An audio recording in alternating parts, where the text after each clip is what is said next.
Assalamu alaikum, welcome back. My name is Muhammad Ahmed Beg and today we are going to discuss about NET. तो इस video के बारे में और net के बारे में मुझसे बहुत सारे लोगों ने कहा कि इसकी आप एक वीडियो बना दें ताकि हम लोग को पता लग सके कि वो वाले बच्चे जिन्होंने अभी सेकेंड ईयर के बाद मुख्तलिफ़ यूनिवर्सिटीज़ में अप्लाई करना है तो उन्हें पता हो कि वो किस तरीके से उन यूनिवर्सिटीज़ में अप्लाई कर सकते हैं। So this is a very demanding video और मुझसे काफ़ी सारे बच्चे जो हैं वो इसके बारे में क्वेश्चन कर रहे थे। तो आज हम चलते हैं और चल के देखते हैं कि आपके पास नेट क्या चीज़ है, how to apply in NTS for NET, and आपके पास नेट के पेपर में कौन कौन सी ऐसी इफ़ेक्टिव चीज़ें होती हैं जिनको करना बहुत ज़रूरी है ताकि आप इसका पेपर जो है वो पास कर सकें। तो आज हम सीखेंगे about how to score a good marks in net.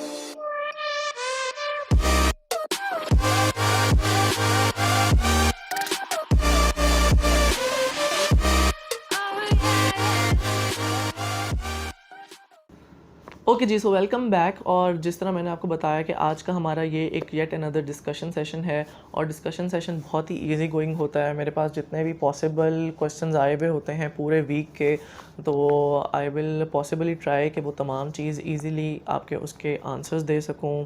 मैं स्लोली बोलने की कोशिश करूंगा, आपके पास जितने भी आपके क्वेश्चंस हैं उनके आंसर्स मैं दे पाऊँ, यही मेरी पूरी कोशिश है। येट अगर फिर भी कोई चीज़ यहाँ पर रह जाती है तो आप मुझे मेरी वीडियो के नीचे कमेंट ज़रूर कर दीजिएगा।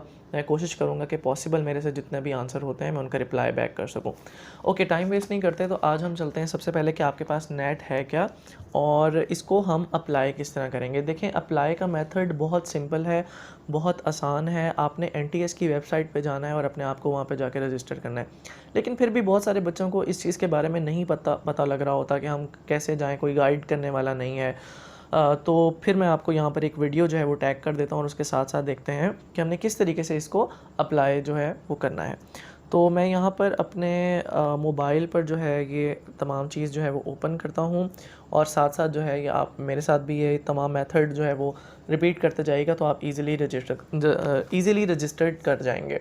अच्छा, रजिस्ट्रेशन से पहले मैं ये भी बताता चलूँ कि वो वाले बच्चे जिन्होंने अभी सेकेंड ईयर के हमारे अभी पास हुए हैं या उन्होंने सेकेंड ईयर के पेपर नहीं दिए और ड्यू टू कोविड सिचुएशन उनको एक पासिंग फॉर्म में हम लोग लेके आ चुके हैं, तो वो अब एलिजिबल हैं यूनिवर्सिटीज़ में अप्लाई करने के। और ये टाइम बहुत क्रूशल होता है, बहुत इंपॉर्टेंट होता है। यहाँ पर हमें पता नहीं लग रहा होता कि हमने कौन सी फील्ड ज्वाइन करनी है क्या, कि अगर हमें हमारे इस टाइम पीरियड में जिसमें हम लोग यूनिवर्सिटीज़ में दाखिला ले रहे हैं, अगर हमें ये पता लग जाए कि हमने कौन सी फील्ड चुननी है तो हमें कभी भी लाइफ में कभी प्रॉब्लम ना हो। हम अपने पैशन को देखते हुए, हम अपने इंटरेस्ट को देखते हुए उस फील्ड को ज्वाइन करें, लेकिन ऐसा होता नहीं है। यहाँ पर हमारे पास जितने भी बच्चे हैं वो प्रेफर करते हैं कि हमारे पास या तो मेडिकल फील्ड हो या इंजीनियरिंग फील्ड हो, लेकिन और किसी फील्ड का यहाँ पर किसी को पता नहीं होता। सो मैं तो यहाँ पे यही कहूँगा और बाकी वीडियोस में भी कहता रहूँगा, क्योंकि आज मेरे पास इस चीज़ को डिस्कस करने का सेशन नहीं है। आज हमने स्पेसिफिकली नेट को डिस्कस करना है, तो यहाँ पर वीडियो जो है वो लंबी हो जाएगी और आप लोगों के लिए जो है वो इम्पॉर्टेंस जो है उसकी नहीं रहेगी। लेकिन इस चीज़ के बारे में इंशाल्लाह ताला मैं ज़रूर बात करूँगा कि बच्चों को कौन सी फील्ड जो है वो ज्वाइन करनी चाहिए। एनीवेज़, अगर आप अभी इस टाइम तक पहुंच गए हैं कि आपने एक सर्टेन फील्ड जो है उसके बारे में सोच लिया है, either you are from engineering background या you are from pre medical background, तो फिर आपके पास सर्टेन फील्ड्स होती हैं। नंबर 1, अगर आप प्री मेडिकल बैकग्राउंड से ताल्लुक़ रखते हैं तो आपके पास जो सर्टेन फील्ड्स हैं, जो मेजॉरिटी फील्ड्स हैं, मैं उनके नाम यहाँ पर ले लेता हूँ। सबसे पहले तो आपके पास मेडिकल है जिसमें MBBS आता है, उसके लिए आपको नेट की ज़रूरत नहीं पड़ती। उसके बाद आपके पास BDS आता है, उसके लिए भी आपको नेट की ज़रूरत नहीं पड़ती है। लेकिन उसके बाद वाली जितनी भी फील्ड्स हैं जिसमें डॉक्टर ऑफ साइकोलॉजी है, डॉक्टर ऑफ फार्मडी है, आपके पास डी फार्मेसी है, और इसके बाद आपके पास फिजियोथेरेपिस्ट है, then you have biotechnology, then you have food sciences, then you have agriculture field. और इसके अलावा भी आपके पास आप बायो में अपना सब्जेक्ट लेके उसमें आप BS कर सकते हैं, MS तक करके PhD तक जा सकते हैं, या मेडिकल वाले बच्चे केमिस्ट्री भी जो है वो चूज़ कर सकते हैं। तो ये उनके लिए ये तमाम फील्ड जो हैं ये बहुत अच्छी फील्ड्स हैं। सिमिलरली इंजीनियरिंग का बैकग्राउंड थोड़ा सा वास्ट होता है और यहाँ पर हमारे पास फील्ड्स जो हैं वो ज़्यादा होती हैं। तो इसमें आपके पास इंजीनियरिंग के बाद, इंजीनियरिंग में बहुत सारी फील्ड्स हैं, then you have certain level of all subjects, जिसमें फ़िज़िक्स आ जाता है, मैथ आ जाता है। इसके अलावा मेडिकल और इंजीनियरिंग वाले दोनों बच्चे मीडिया स्टडीज़ में जा सकते हैं, मैथ्स कम्युनिकेशन पढ़ सकते हैं। मैं तो यहाँ पर अपने बच्चों को ये बोलता हूँ कि अगर आप एक सिंपल एमए उर्दू भी करते हैं या आप यहाँ पे अरबी भी पढ़ते हैं, तो यहाँ आप बात करते हैं स्कोप की।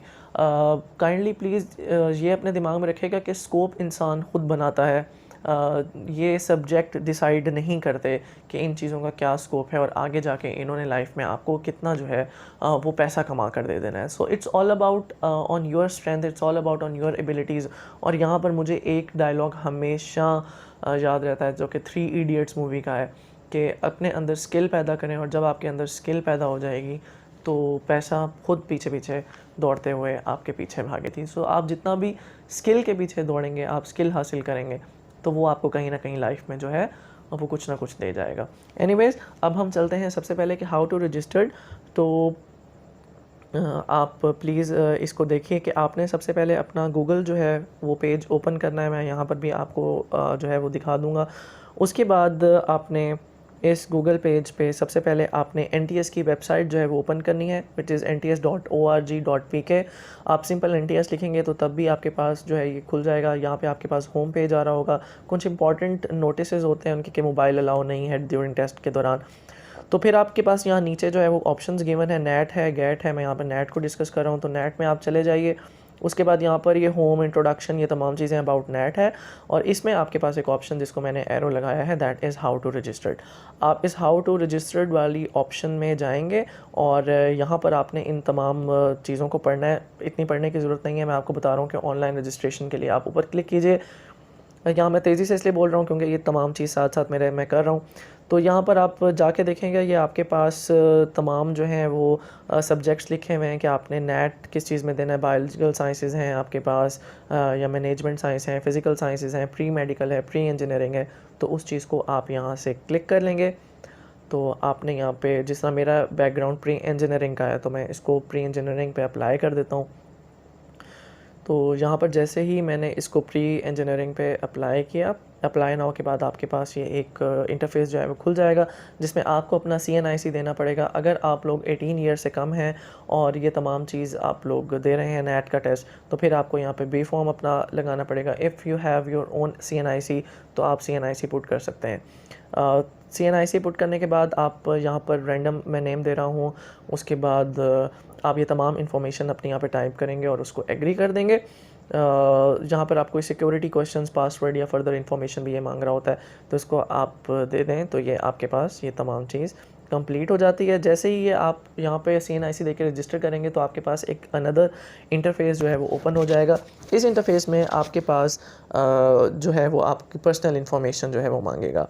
ठीक है, इस चीज़ के आपके पास 4 स्टेप्स होते हैं। Number 1 personal information, number 2 academic information, number 3 employment information, यानी बाज़ लोग जो कि जॉब भी कर रहे होते हैं, उसके बाद उन्होंने किसी चीज़ में दाखिला लेना है तो उसके लिए, या उन्होंने मास्टर्स करना है तो उसके लिए गेट होता है। गेट के लिए मैं येट अनदर किसी और डे डिस्कशन सेशन में जो है वो बात करूँगा।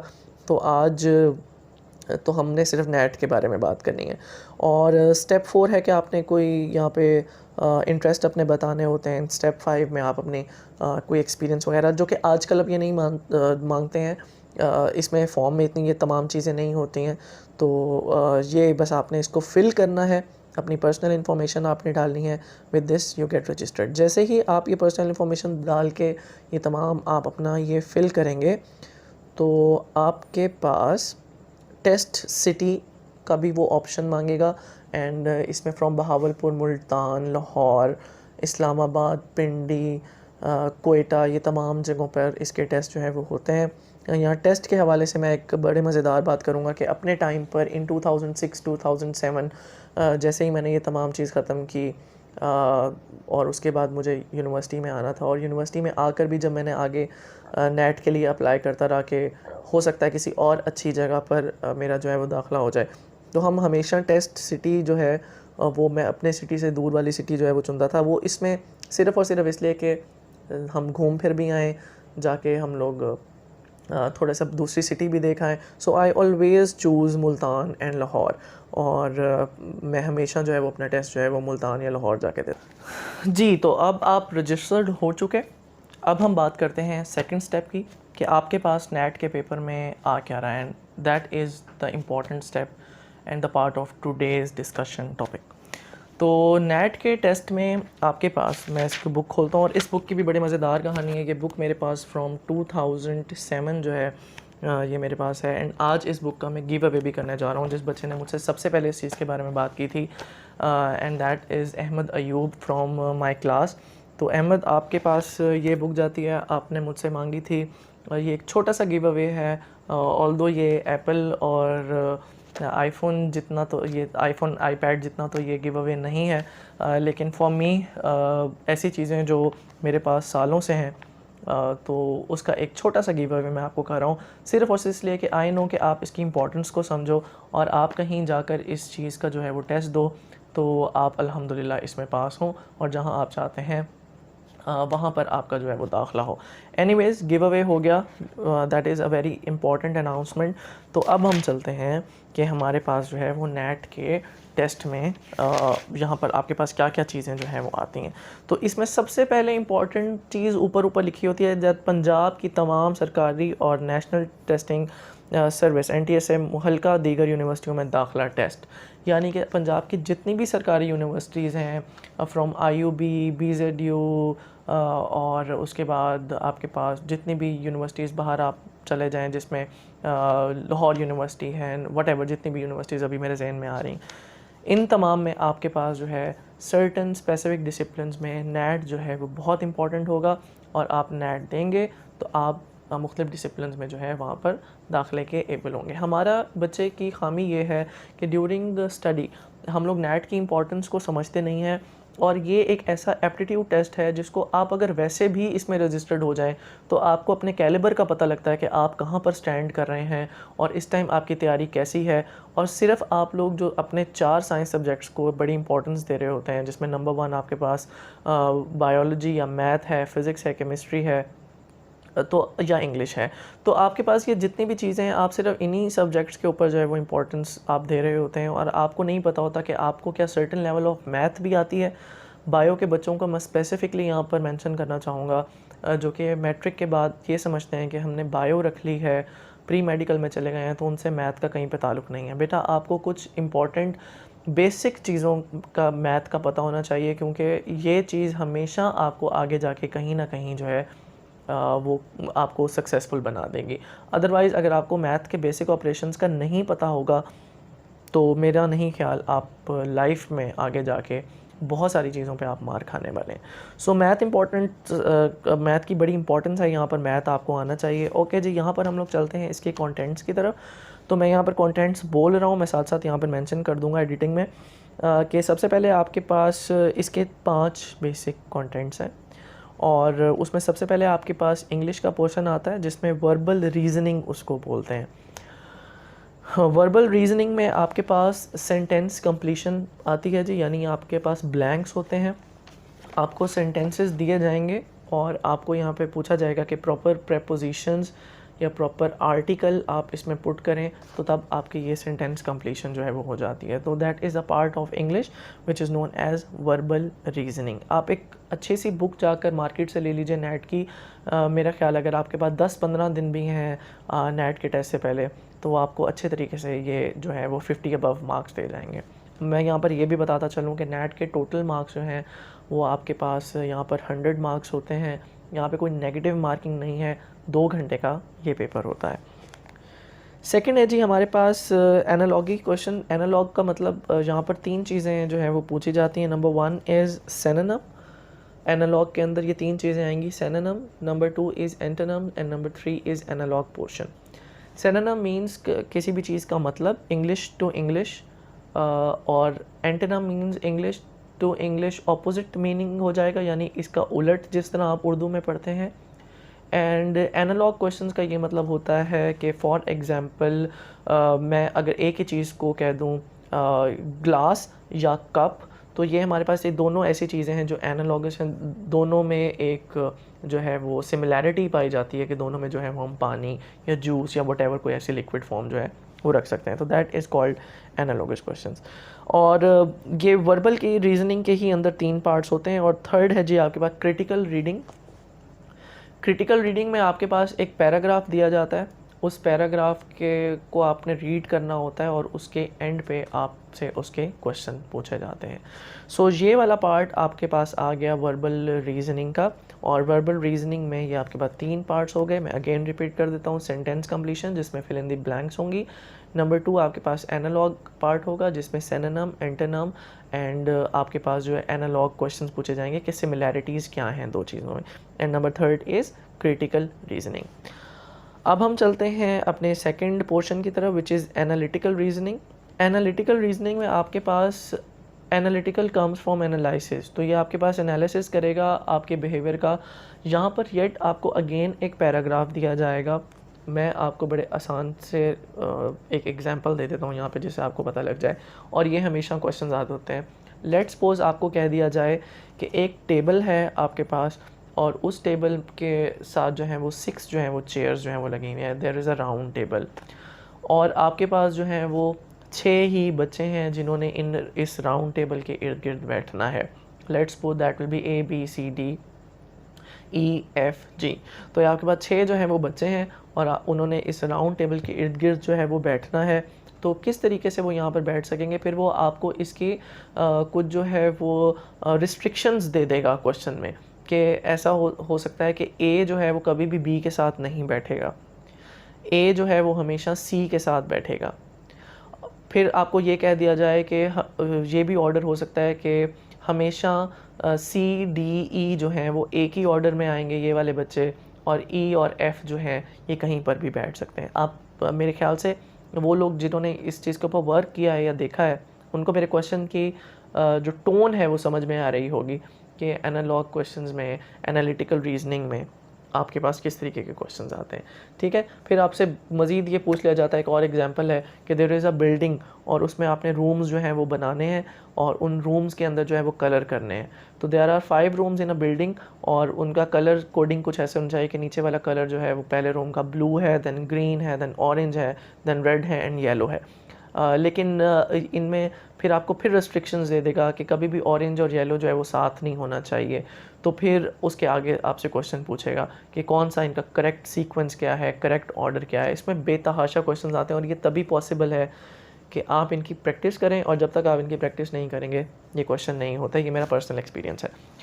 नेक्स्ट उसमें आपसे पूछा जाएगा जो थर्ड पोर्शन है that is quantitative reasoning. Quantitative reasoning engineering और मेडिकल दोनों पोर्शंस में अब इन्होंने मस्ट कर दिया है। पहले सिर्फ इंजीनियरिंग पोर्शन में क्वांटिटेटिव रीजनिंग का पार्ट होता था और मेडिकल में नहीं होता था, लेकिन अब मेडिकल वाले बच्चे भी कुछ क्वांटिटेटिव क्वेश्चंस जो हैं वो यहाँ पर जो है वो करते हैं। देखिए मेरे पास बुक जो है ये काफ़ी पुरानी है एंड ये मैंने ख़रीदी भी तब थी जब मैं अपना प्री मेडिकल जो है वो कर रहा था, उसके बाद मैंने प्री इंजीनियरिंग में मूव किया था। सो प्री मेडिकल में भी आप यहाँ पर देखें कि आपके पास क्वांटिटेटिव रीजनिंग में there are certain questions of math जिनको करना बहुत ज़रूरी है। अब मैं यहाँ पर आपको ये बता रहा हूँ कि मैथ के कौन सी ऐसी चीज़ें हैं बेसिक जो आपको यहाँ पर पता होनी चाहिए। नंबर 1, आपको ये पता होना चाहिए कि एवरेज किसी नंबर की कैसे लेते हैं। नंबर 2, आपको ये पता होना चाहिए कि किसी भी नंबर की फैक्टराइजेशन या किसी भी इक्वेशन की फैक्टराइजेशन यहाँ पर कैसे करते हैं।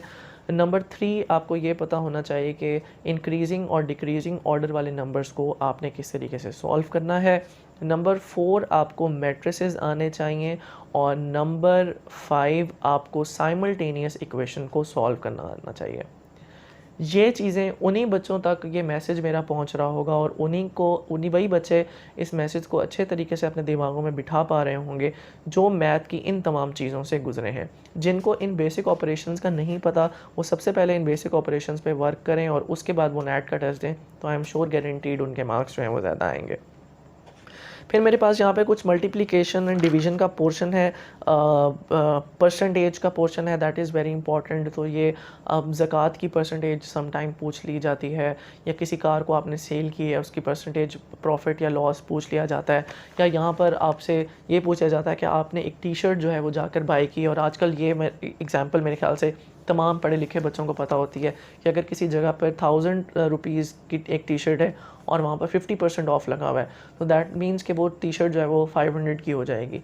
सिमिलरली अगर कहीं पे 70% ऑफ लगा हुआ है या 25% ऑफ लगा हुआ है, तो you have to multiply that original price of that T shirt with that percentage जिस पे जितना ऑफ है, दैट डिवाइडेड बाय 100, और फिर जो प्राइस आएगी उसको आप ओरिजिनल से माइनस कर लेंगे। या इसी चीज़ से हम प्रॉफिट और लॉस भी निकालते होते हैं। So percentage is very important. आज के लेक्चर में से डिस्कशन सेशन में मैं इसलिए इसको इतना तेज़ी से निकालता जा रहा हूँ कि ये बेसिक ऑपरेशंस पर वर्क करें, और उसके बाद अगर आपकी कोई चीज़ रह जाए तो मुझे उस पर बताएं कि आपने ये चीज़ समझनी है, then I will surely make a video जैसे ही मुझे उसके ऊपर टाइम मिलता है। दैन आपके पास लास्ट पार्ट जो है वो हमारा जो है वो लॉजिकल रीजनिंग का आता है। लॉजिकल रीजनिंग में भी हमारे पास लॉजिक्स पूछी जाती हैं कि फॉर एग्ज़ाम्पल ये चीज़ इस तरीके से क्यों हो गई, इसकी क्या लॉजिक है। तो ये लॉजिकल रीजनिंग आपके पास आती है, और लॉजिकल रीजनिंग में ही जो मोस्ट इंपॉर्टेंट चीज़ है दैट इज़ योर सब्जेक्ट।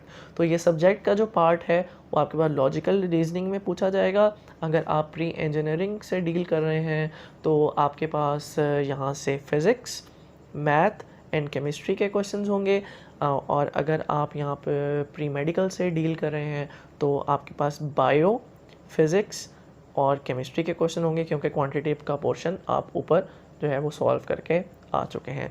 सो ये था आपके पास नेट के सिलेबस वाइज कंटेंट का जो है वो पूरा जायज़ा, और उसकी डिवीज़न भी, और यहाँ पर मैं कुछ टोटल क्वेश्चंस की तादाद आपको जो है वो बता देता हूँ कि आपके पास टोटल क्वेश्चंस की जो है वो तादाद क्या है। तो यहाँ पर आपके पास वर्बल एबिलिटी में जो है वो ऑलमोस्ट 20 क्वेश्चंस जो है वो आपके पास पूछे जाते हैं।